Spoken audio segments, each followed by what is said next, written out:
I'm Keiliane, and this is my personal testimony, spoken in my own voice and translated from Portuguese to English.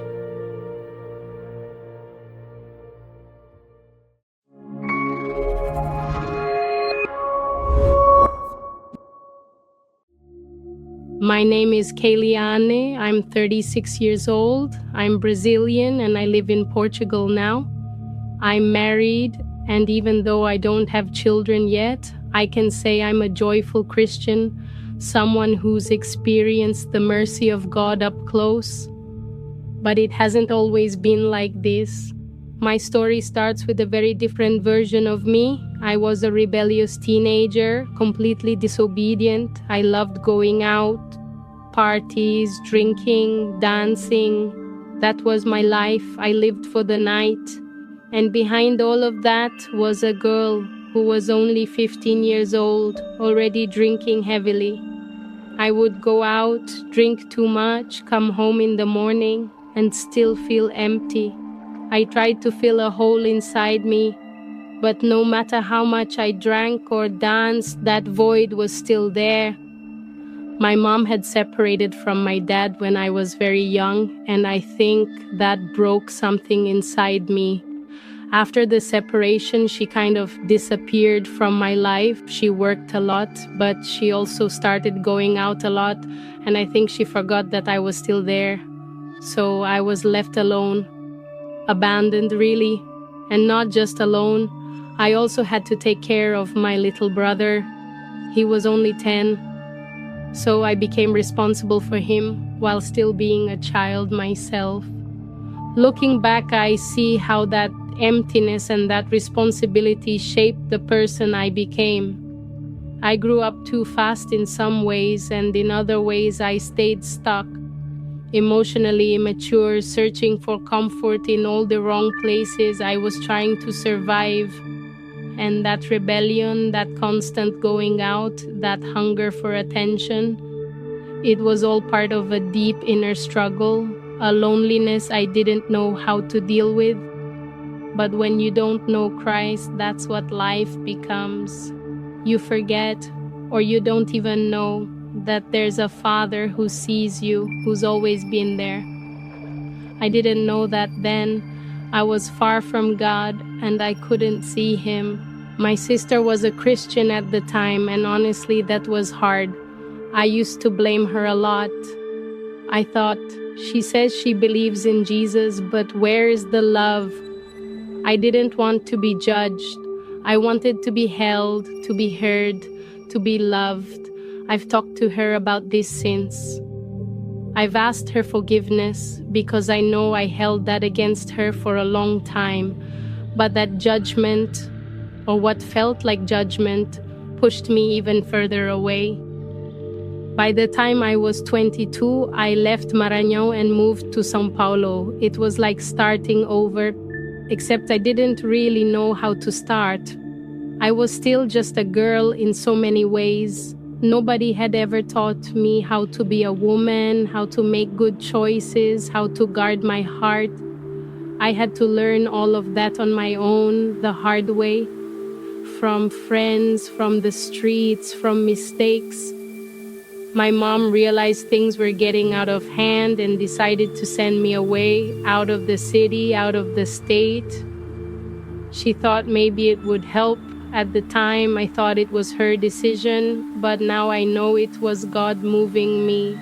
God was taking me out of a place that was destroying me, because when He has something for us, He'll move whatever He has to move to give us another chance.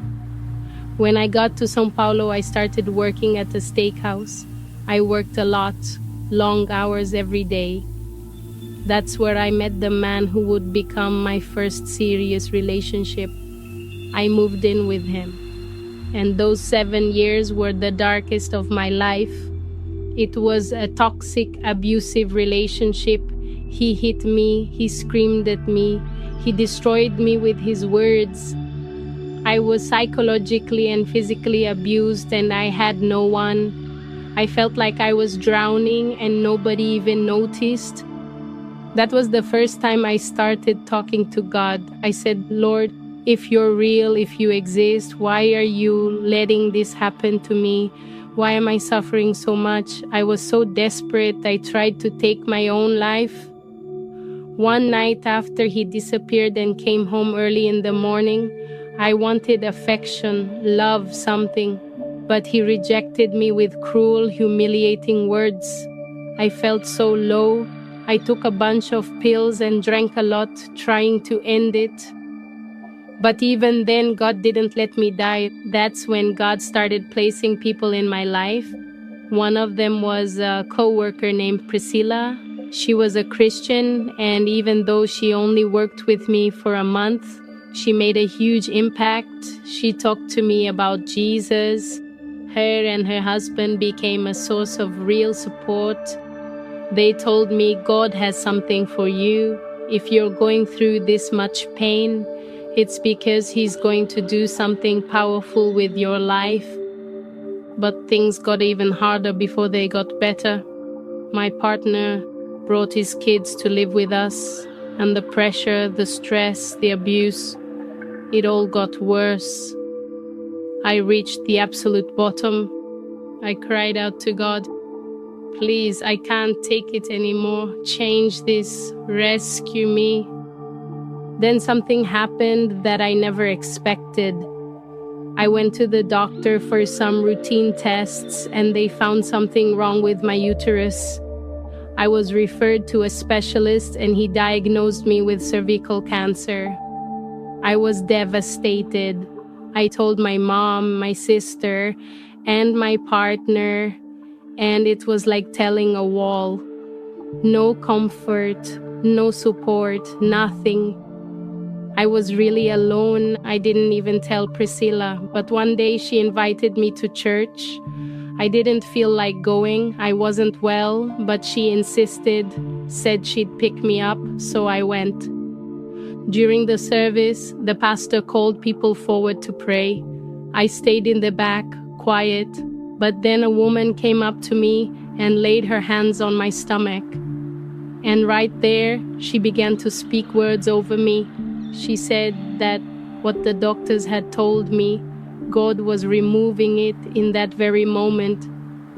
That everything that was forming in my body, He was taking it away. That I shouldn't be afraid because He was healing me. I just cried. I hadn't told anyone. No one at that church knew what I was going through, but God knew. And He spoke through that woman to tell me He was with me, that He'd never left me, that all of this, the pain, the diagnosis, it would be used to glorify His name. It was the most powerful encounter I've ever had with God. I'll never forget it. It wasn't just physical healing. It was healing from rejection, abandonment, abuse, all of it. From that moment on, my life began to change. I got baptized. I gave my life fully to Jesus. I started reading the Word, learning who He really is. I understood that everything I had gone through, all the rebellion, all the suffering, was leading me to this moment, to this encounter with the one who truly loves me.